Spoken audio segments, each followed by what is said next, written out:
Welcome to the Biz Bash podcast, where we make biz strategy a piece of cake. I'm Elizabeth. And I'm Cami, but you might know us better as Eliza Ann Calligraphy and Cami Monet. We want to help you, our fellow stationers, artists, and calligraphers, confidently build a profitable and personality-driven creative biz. We're here to share our honest-to-goodness advice and actionable strategies for ambitious artists. So put on your party hat, quit being a procrastinator gator, and let's get this party started. Hello, everybody. Cami and I are doing our very first episode of Q and Cake today, which is basically our own version of a Q&A session. Yes, we are so excited. You guys submitted your questions on Instagram and also over at bizbirthdaybash.com/Q and Cake. And we picked a handful to answer this week, and we'll be doing this twice a month or so. I don't know. Is that what we're doing, Elizabeth? Twice a month for Q and Cake? It's not twice a month. I think it's every 6 weeks. Guys, I don't know what's happening. Every 6 weeks. I need more coffee. But anyway, we're going to answer some of y'all's questions today, and we're really excited about it. So should we just dive in? Yeah. Cami, why don't you read the first one? Okay. Our first question comes from @AllieAiken on Instagram. And she asked, how did you go about creating your social media for business purposes? Before or after creating a website, Etsy shop, etc.? I had to read this question a couple of times just to think about it and what exactly it meant. For some reason, my frame of mind was not, I was having a hard time understanding it at first. But in terms of creating social media for business, that's honestly something that needs to be happening as everything else is getting created too. So as soon as you have the idea for your business, even if it's before you have a website or before you have an Etsy shop, be checking all those social media handles to make sure your name is actually available. Yes. Because the last thing you want to do is pick the cute scribe or something, for your Instagram handle. I'm sorry. Yeah, for calligraphy. I know. Okay. I love it. The cute scribe, it probably already exists. Somebody already took it. So then you need to go through and look to see, what you're going to be naming your handle. And depending on where you're doing social media, whether that's Pinterest, Instagram, Facebook, Twitter, all the different locations, the same name has to be available on all of them because you want to keep everything consistent, obviously. You can make little tweaks by adding numbers to the end of it if you need to, but it's much easier to be searchable if you don't have that stuff in your Instagram handle. That's kind of what I've realized more and more when I'm trying to find my friends that do have underscores or numbers in their names. It's harder for me to remember. I feel like it's easier to just be the name and nothing else. So that's just something to keep in mind. Yeah, this kind of goes hand in hand as you're naming your business too. You do want to make sure no one else has taken it and that it's available. So it kind of, I think these things are happening at the same time as you're figuring out your name. And for me personally, when I created my business or social media for business, the name I was naming my business, Cami Monet, was already my name, and I already had that handle. So I just took my personal account and basically it segued into a business account. But that wasn't necessarily the plan. It just kind of worked out that way because I wasn't necessarily planning on turning it into a business, but it just kind of happened. So I went from having my personal account to making it into a business account. And there's literally a hard line of when personal posts end on mine and then business stuff starts. If you scroll way back, you can tell the exact day when that happened. I was going to say, for a good time, scroll way back in Cami's feed. Now you just made me sound so bad. Oh my gosh, not a good time in that way. It's funny because you can see the change. I mean, you're right. Definitely. And you started yours totally separate, right? Yes. And my social media, Instagram, I started in the fall of 2015, and I had registered for my website domain actually that spring.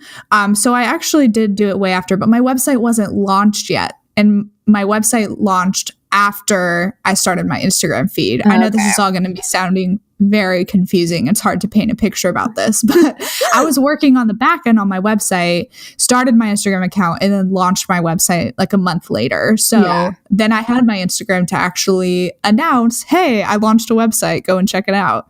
Yeah, I gotcha. I had already had the domain camimonet.com since high school, I think. So it just became different websites as I switched different, career paths and whatnot. So I already had the domain name and Instagram and everything figured out. So I guess mine was a little more unusual. Way. Yeah. Since high school? Are you serious? Oh my gosh. Yeah, I had, when I did modeling, I had CameraMonet.com was my modeling stuff. And then I had it as a resume for journalism things.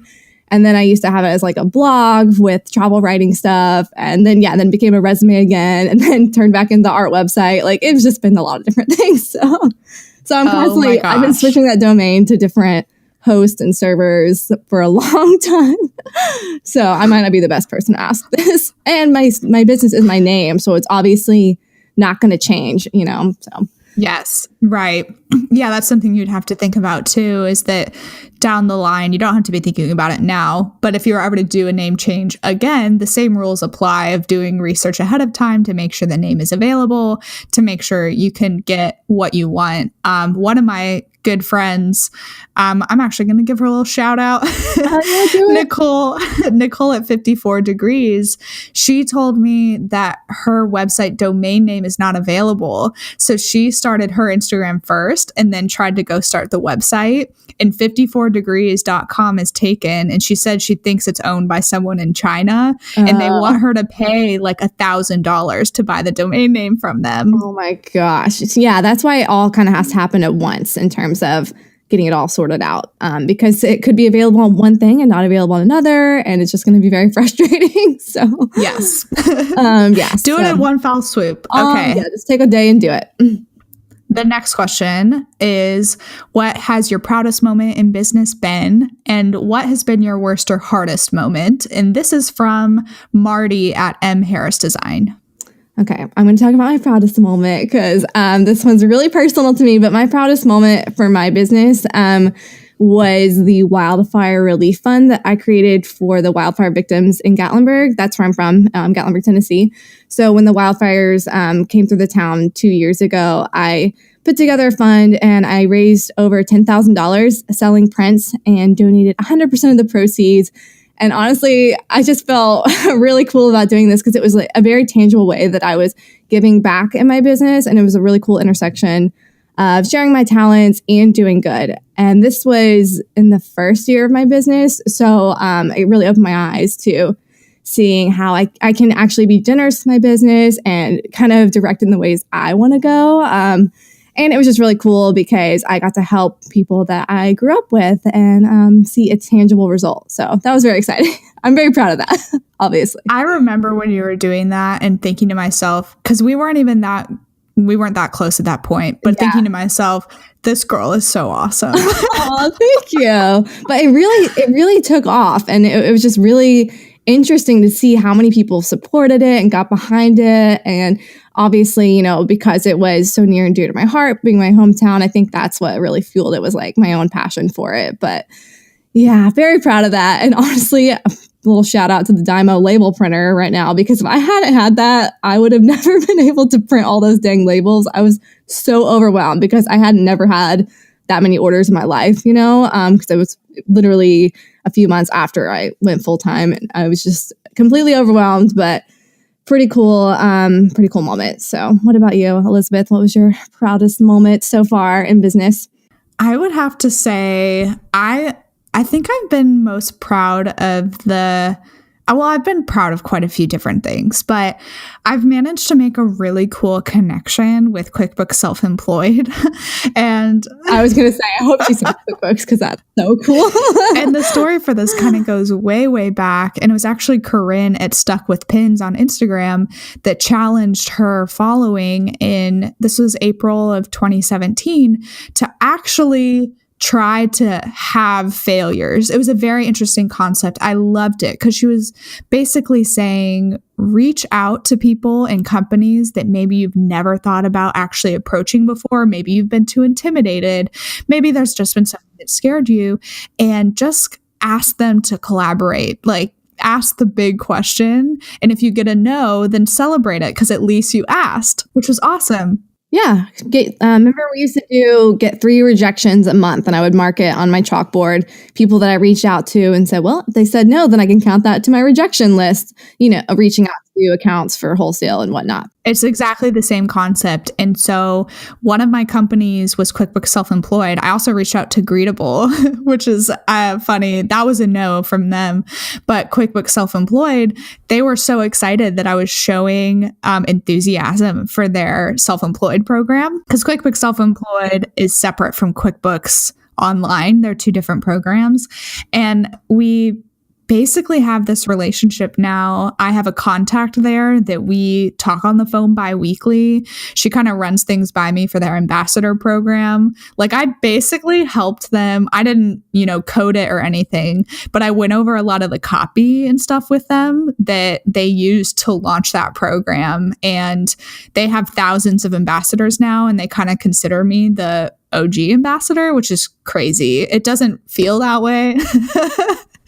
This is so awesome. You are so cool right now. I'm starstruck. But the fact that there have been 2 QuickBooks Connect conferences now that I've been able to attend because they have paid for my flights and paid for my stay in a hotel there has just kind of blown me away, that I created this connection, and that this like bigger than life, bigger than business thing for me, because it's been so fun and so different from really what I'm doing on a day-to-day basis. So that's really one of my proudest moments, because I also got to speak at both of those conferences in panels. So Yeah, that is definitely something to be very proud of. That is very legit. And I know how much you love teaching and talking about the business side of things. So it really is perfect for you. But thanks. Yeah, I love it. And also launching my wax seal collection. I just have to throw that in there because that was my big artistic accomplishment of 2017. But okay, so second part of this question was, what has been your worst or hardest moment? So I'll go ahead and start with this one. I think we all know what my worst or hardest moment is.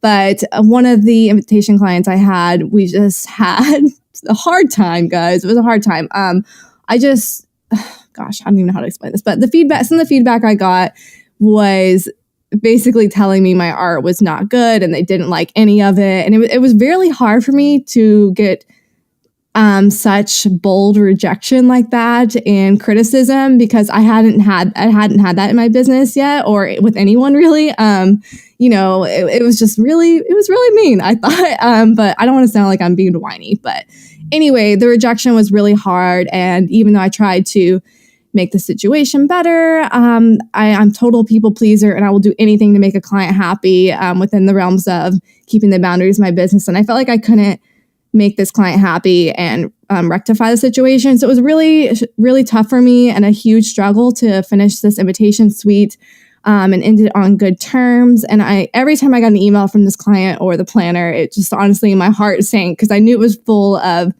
really bad feedback and just not presented in a way that was respectful of me. And it was just really difficult. I mean, I was calling Elizabeth all the time. I probably cried like 4 times during this whole thing.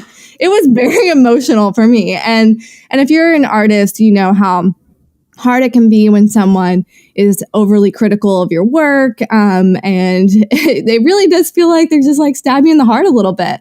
And I totally accept changes and revisions within my invitation process. But when it comes to just being like, you don't know what a horse looks like, then I get a little upset. So I'm not going to give away too much of the details because I don't want to call anyone out. But yeah, Elizabeth, you remember this moment, right? Oh, of course I remember it. I was always happy to, not that I didn't thrive off of your drama, but I was happy to help. Like, I felt like I was there to always be a listening ear. Yes, you were. I'm not a drama queen or anything. I do not enjoy drama or conflict of any sort. And guys, I really try to be as nice as possible when it comes to dealing with difficult moments and put myself in the client's shoes. But I had a really hard time working out the details of this. But the whole stationery industry was so supportive and all of you guys were so nice about it. So yeah, having that community in place was really helpful during this really hard moment. And my poor husband, he had to listen to me just be like, I can't do it. Oh my gosh, the whole time. So I mean, yeah, that's why it's so important to find like-minded people, or, you know, the fact that you could call me or text me and say, I have no idea how to respond to this, or, you know, look at these red lines and to have that they drew all over. Look at these arrows that they told me that this is totally wrong. I felt like I was getting a graded paper back with a big red F on it. That's essentially, honestly, what happened. Like, literally, that is what happened. But yeah, what was I about to say? Oh yeah, also having that community was really helpful to make sure I wasn't just inside my head, and, you know, to just be like, hey, I need to have a reality check. Am I being crazy right now? Or is this crossing the boundaries of a respectful client vendor relationship? And everyone was like, no, you are good. You know, just to have that checked. Otherwise, you know, sometimes you'll ask me, I'm like, no, Elizabeth, you're wrong. Like, I think the client is in the right on this one or whatever. But it was nice to have that, the community to back me up and let me know if I was in the wrong or not. But yeah, that was tough. I'm getting all stressed out just thinking. I know. I can hear you. I can you can hear it in my your voice. heart rate going up in your voice. I know, guys. I'm about to go on a tangent, but we're not going to go on a rant. So, Elizabeth, we could do a whole episode on that alone. I'm going to do some yoga breaths right now so I can calm down. Let's see. I've had a couple of different ones. One of mine was also client related. This just goes back to our whole episode about saying no and why it's the best word ever, because I decided to say yes to one more logo design in my business, and that whole thing was terrible. That was one of the moments where I was calling Cami a lot and crying because I was terrified. Yes. But yeah, we'll leave that there because that's another one that kind of also gives me heart palpitations talking about. But the big one that was throughout this year, which Cami knows all about too, is it's a double-edged sword, because I got to teach at the Pinners Conference in Atlanta, which is this really big conference for kind of DIY arts and crafts in a way. And a reason I say arts and crafts is because it's very different from what I think I envisioned it would be like. So I participated in the Pinners Conference, and I fronted all of this money to put together these pretty elaborate, in-depth kits for creating a hand-lettered wood sign. And I did not sell those out at the conference. The way that they set it up is very strange. They allow people to sign up for your class, but they don't require them to purchase your kit. So my class was quote unquote sold out, but only 50 people had pre-purchased the kits. And I made 185 of these things. It was like blood, sweat, and tears into making these things. And then I also found out that like the other crafts and classes people were doing were way, way simpler than what I was doing. So I basically kind of killed myself. I could have like made it way simpler. But it was my first time, and I just didn't realize what the conference was, what I was doing, how to be efficient, yada, yada, yada. So the day of, they let people purchase some kits too. So that was good. There were more people that purchased the kits. But at the end of it, I still came home with about 90 of those things. I think there were 90 of them. And I had done all my math and my expenses. So I had made a profit. So I had made enough money to cover my expenses. But the problem was I was left with 90 of these kits that take up a ton of space. They take up so much space because each wood sign was 11 by 11 inches. And had like a little bag with the marker and the pencil and everything in it. And the rest of the year, so that the Pinners Conference was in April, and the rest of the year was like this huge fight to figure out, how do I sell the rest of these, repurpose them, or use them in some way, because they're just sitting here taking up space in my apartment. And so Cami and I were just talking about this before we started recording. I actually had a workshop this past weekend, a wood signs workshop, guys. Let's just go ahead and and make a failure pancake stack here because I opened that workshop for 40 people. I made the tickets $45 thinking this is super reasonable. People will love it to make holiday gifts and come and let her assign with a friend or their mom or daughter, whatever. And I paid for this nice venue here in Marietta Square, and I had 10 people at the workshop. 10 people. and I had 15 tickets originally purchased, and then 3 people dropped like flies and just didn't show up the day of, and 2 people had contacted me previously because of extenuating circumstances, et cetera, et cetera. But it was literally like the biggest fight trying to figure out what to do with these. And I think the biggest lesson for me was that I really stepped outside the boundaries of what I was offering and focusing on. Like attending pinners and partaking in that was cool, but it wasn't in line with the mission of my business. And I think I kind of lost sight of what am I doing here and why am I doing this? And thankfully, I did a flash sale for those things. They're all gone. I told Cami I did a huge house clean out this past weekend, reorganized a bunch of things because I finally had the space to do it because these things weren't in my house anymore. But that was probably, honestly, one of my hardest moments in business. It was just a struggle and frustrating. And, everyone else is like, that's so cool. You taught at Pinners. And I am thinking to myself, there's a whole entire backstory that goes with that. I'm not sure the hour of teaching was worth all of the, turmoil that came, headache that came with it. So that's mine. Yeah, the turmoil kept going too. Like you still had those kits as of 2 days ago, basically. So it was like it was a constant reminder of it as well. So yeah, our hardest moments come from client expectations and managing those properly, and then just putting ourselves out there and planning properly for business things that may or may not be in line with what we're trying to do. And you'll figure that out soon enough as you go along. But you got to have those mistakes and hard moments to grow in your business. So I would say I don't regret it. I would say it was frustrating, but I don't regret it because it taught me so much. And now I have this insight that I wouldn't have. And I've actually had some ladies reach out to me and ask, hey, how was the Pinners conference? They're inviting me to teach. And I've been able to give them a very honest opinion to be like, hey, call me. We can really talk about it, whether or not it's the right fit for you. So yeah, that's been good. Yeah, exactly. Yeah. And I've been able to change my client process a smidge to make sure I have my butt covered on every kind of angle so that I don't get any red arrows telling me that I'm an idiot. Yeah. So, okay, moving on to question 3. Okay, I'm going to go ahead and read this one. This one is from Morgan Harris at Morgan Harris. I just butchered that. At Morgan M. Harris. Not to be confused with the Marty Harris who just asked us a question. Okay, so this says, I graduated with a degree in studio art and began painting landscapes. My Instagram feed is primarily filled with landscape paintings. However, I want to transition into a stationer. Although I've only had 3 stationery clients in the past, how can I build my portfolio without more clients? Love this one. It's called the Ideal Project Challenge, y'all.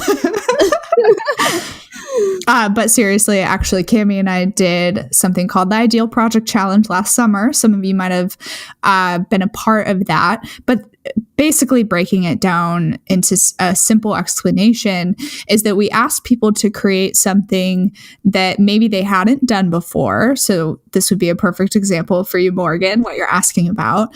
Something they haven't done before, creating it basically as a project for themselves to then showcase on Instagram and share. So you don't have to be creating invitation suites for real clients. You can create them completely for yourself. It doesn't even have to be for a style shoot or collaboration. Just create something you love the look of, that you feel like is true to your style, and start sharing it. And you'll be surprised. That stuff will gain traction really quick because what you show sells. Yeah, you do not have to have a client purchase an invitation suite from you to create an invitation suite. In fact, I would recommend starting out without a client if you're creating your first invitation suite, because there's a lot more that goes into it than you might think. So yeah, you did this, Elizabeth, too, right? You created some to basically showcase a new style of the things you actually wanted to be offering. So you did 3 invitation suites, right? Yeah, that's correct. That you just dreamed up for fun and posted them on Instagram. And that's how you really built your client base for invitations. So yeah, we say just go forward and start creating now. And also, if you wanted to start working with more invitation clients, I actually looked at your profile, Morgan, because I love to creep on everybody. And your paintings are so pretty and your venue illustrations are awesome. So a lot of stationery designers who aren't necessarily artists or creating artwork, they're always looking for artists to partner with to do venue illustrations and whatnot. So I would start reaching out to other stationery designers and see if they do collaborations, because really they are always, I get emails all the time and I would be happy to refer you if that's something you're interested in doing. So you can just DM us or Biz Birthday Bash or something. But yeah, so reaching out to other stationery designers and working with them to kind of see how the process goes before you launch your own might be another avenue you might want to consider in terms of landscapes. Yeah, that's definitely a good tip. And then you could decide down the road whether or not you want to continue doing art for other people. Because Cami and I have different policies. Cami will provide art for other stationers' invitation suites and I won't. So... Yeah, I get asked all the time and I send rates, but I think I'm just outside the budget a little bit, but that's okay. But yeah, there is a difference between just doing the artwork for invitation suites and designing the full invitation suite, and having that process in place. So just thinking along the lines, do you want to create more art or do you really want to create invitations? Because you do need to learn the process of invitation designing too. So yeah, that's why it might be helpful to try a little bit of both and see what you really love. Definitely a good point. Moving on to this next one here. This question is from the Gilded Mandarin on Instagram. Sorry, we could not find your first name, but the Gilded Mandarin. And she asks, do you ever brand your invitations, maybe with a little stamp on the back, or is that super tacky? I don't like the thought of 100 people or more receiving invitations and not knowing who created them unless they go out of their way to ask, but maybe that's how it has to be. Okay, the answer to this is never. You never put your logo on the back or brand them at all. It is definitely industry standard to not include a logo. Having a logo cheapens your invitations. And if you're having clients pay you for custom invitations, having a logo on the back is definitely not expected. I would say they would probably ask you to remove it, or they would be disappointed if they got it and had it on there. So yeah, don't want to put it on there. Things like thank you notes that you're designing for the client. I put my logo on their thank you notes, the folded cards, because that's just a little bit less formal. But I would never put it on the back of an invitation at all. Elizabeth, you've never put one on there, have you? Because I'll be mad. I have to say, I totally empathize with this question. It's not that we're saying a harsh never do this. It's kind of more saying with sadness of no, you can't. Yeah, it is. It is sad because you're like, oh, what if their guests see it and they want to know who did it? But trust me, if they really love it, they will ask the bride where they got it, or the bride's going to sing your praises. You know, one thing you can do when you're mailing off your invitations, if you're mailing it into a box to them, include a little note that says, hey, I hope you love these. If you're sharing them, tag me on Instagram so that people can find, like, maybe you don't say so people can find me, but if you're tagging me on Instagram, then their guests will see it. So yeah, they will find out. But yeah, it does kind of suck that you can't make it a little advertising for yourself. But yeah, I don't know, just industry standard, and you don't want to be the one who is, disappointing your clients. Right. But of course, things like products, mugs, prints, whatnot, that are not custom and for one specific client, of course you can put your logo on there, and I would recommend putting your logo on there. So yes, absolutely. Kimmy, you want to read the next one? This is our last question number 5. Number 5, how does one come to find their own style of calligraphy? I'm just starting out as a hobby and watching tons of videos and looking at so many different calligraphers' work, but when I practice, I'm basically copying off of work that's already been done. Of course, I don't claim it as my own. And this question is from @sky_Rocky on Instagram. So, finding your own style of calligraphy. I guess I'll step up and take this one since I'm the calligrapher. But Cami, of course, can give insight just on finding your own style in general. But when you start practicing calligraphy, so here's what gets confusing about calligraphy, because I don't know if people are going to hate me for saying this. I don't think people can completely entirely trademark a calligraphy style is only their own and no one else's, because they really, at the end of the day, everything derives from one another. And modern calligraphy is a branch off of the traditional copperplate calligraphy. And copperplate calligraphy, anyone who learned copperplate, it all looked the same because copperplate was very traditional, very linear. Each letter, it's supposed to look the same. You want it to look exactly the same if you're doing copperplate. Yeah. Yes, it's a specific style of calligraphy being practiced. That being said, it's really easy to look at like Jenna Rainey when she had Monvoir. That's a very specific style of calligraphy.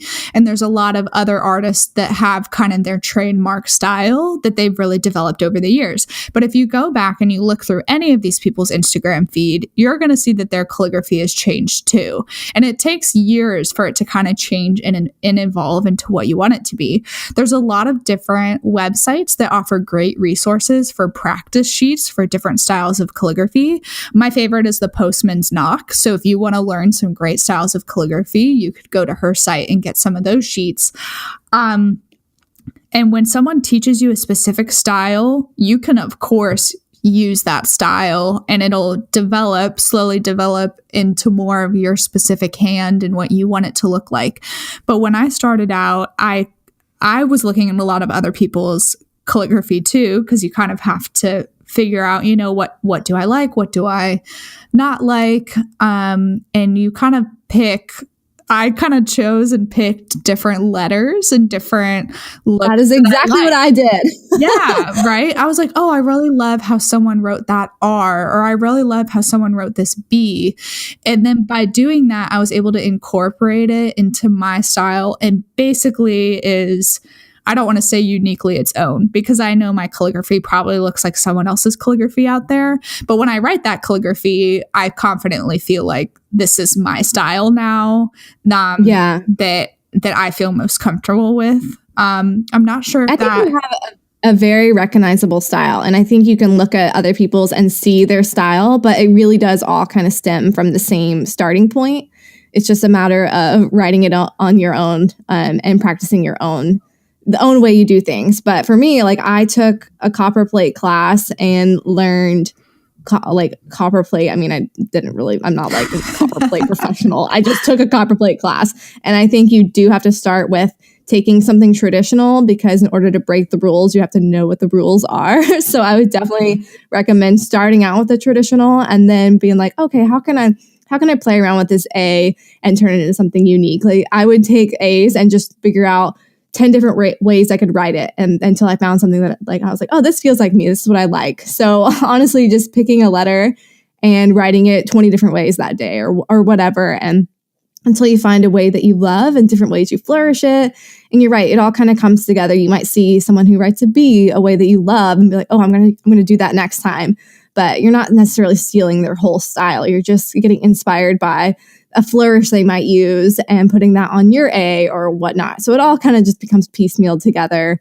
And everyone, I think, has their own style of the way, like how heavy the ink goes and the way they hold their hand. And especially when it comes to modern calligraphy, because it's so much looser. I think it kind of adapts on its own very naturally. Mm-hmm. Like if you were doing like 100 envelopes, that style would start to show through, because the natural way you write is the more you're doing it, it's going to start to show the longer you're practicing. Does that make sense? At least that's how it was for me. Like, I might practice a very specific style, but I always fall back to my natural calligraphy style if I'm doing something like envelopes, because I'm doing it so often. If that makes sense. Yeah. I feel like I just completely made zero sense. That all made a lot of sense. And I just want to provide some clarification too on the copying part of this question, because at Sky_Rocky, she said, I'm basically copying off work that's already done and I don't claim it as my own. Here's where this gets really technical and weird. If you're looking at a style of calligraphy that you like and you lay out your own quote and your own lettering and you pick something totally random online, write a quote to write out, and you write that out in that similar style, you're not actually copying them, because you're not copying work that they did. You're just utilizing that style. That's where, like, there's like a fine line and it's weird. If you're going through their Instagram feed and you're like, oh, I'm going to use that quote and I'm going to write it exactly the same way they did it, that would be copying. But if you're utilizing elements of that style and you're creating your own work, that's not copying. It's such a fine line. You're so right. But I see exactly what you're saying. Mm-hmm. I actually got really flustered. I remember taking Cammie you and I both took like a calligraphy business course back in the day. And I remember one of the lessons was about developing your calligraphy style. And I don't even remember who taught all of this. My memory of it is very like finicky, but I do specifically remember her saying that like you have to develop completely your own style. Like you cannot take any sort of elements from anyone else. And I was kind of sitting there thinking to myself, that's kind of bogus because modern calligraphy is developed off of copperplate calligraphy, which was the same for everyone. So of course, like that's what I was kind of trying to say before, that there are no like specific and definitive styles of calligraphy that is owned by only one person. Like I don't, my style, it feels very true to me. And if somebody else started writing kind of in the style that I have, I really just don't think I would care. Like I just wouldn't. That's just personally me.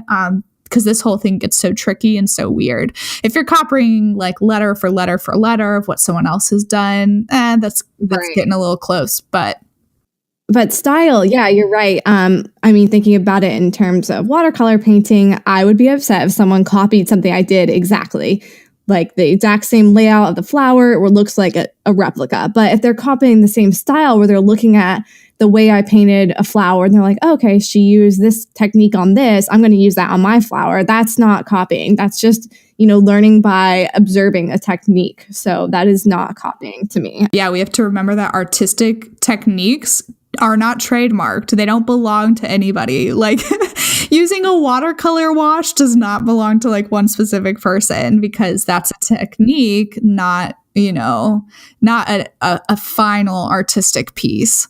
Exactly. I think we've made ourselves clear versus the technique versus end product kind of thing. But anyway, back to the full question, finding your own style of calligraphy. Yes, I think it's awesome that you're looking at other people's work just to see how they're doing it and getting inspired by, whether do you love flourishes? Do you like really thick, bold lines? What feels very like you? And your own style will develop from that. And the more you practice, of course, it'll fine tune itself. It really will. It all kind of works itself out. I know that's a very vague answer, but that's the true, honest truth of it. So the true, honest truth. I love that. Guys, we're telling true, honest truth over here. And it does kind of work itself out because I know I was starting out trying to create a style that was organic and whatever that look is. I cannot do it. It is not my style. Like, even though I wanted it to be my style, I aimed for it, it just never really felt like me. So, you'll figure it out. And I'm, of course, doing the Ideal Project Challenge, which we're going to do again on Instagram soon, probably midsummer, will be really helpful for you. So, but you can go back and look at our post on Instagram about that. There's a lot more in-depth info on how we found our specific style. So, Yeah, absolutely. Well, that kind of wraps up the questions we have for today. You guys sent in some awesome questions. We kind of just had to pick 5 and go with those. The other ones will get filtered in through the other episodes that we continue to do. But if you want to submit a question to us, all you have to do is go to bizbirthdaybash.com//Q and cake. Fully written out, the letter Q and cake. Yep, and that's all you got to do. And we can't wait to hear from you guys. This is such a great avenue to get your questions answered. And we love hearing from you guys and helping you out any way we can. So very excited. This is so exciting that we're doing a Q and cake. I love it. It's so exciting. And we're really, really excited to also eventually share with you guys some awesome plans that we have for this year. Because not only are we going to be doing Biz Birthday Bash in September, but we're working on some other really cool content. So definitely be keeping your eyes peeled for that. Yes, it's all coming in 2019. And don't forget, we're doing the challenge right now this week. So head over to @BizBirthdayBash on Instagram to join in on the fun on goal planning for 2019 with hashtag New Year, New Biz. Yay. Okay, I think that's it. That's Oh, it. wait. Oh, One more thing. Okay. One more thing. Don't forget to leave us a rating and a review. It helps us so much on iTunes. And since we are a newer podcast, we really appreciate all your support. So that would just mean the world to us. And I think we're done now. So everyone have a fantastic day and we'll see you soon. Bye. Bye.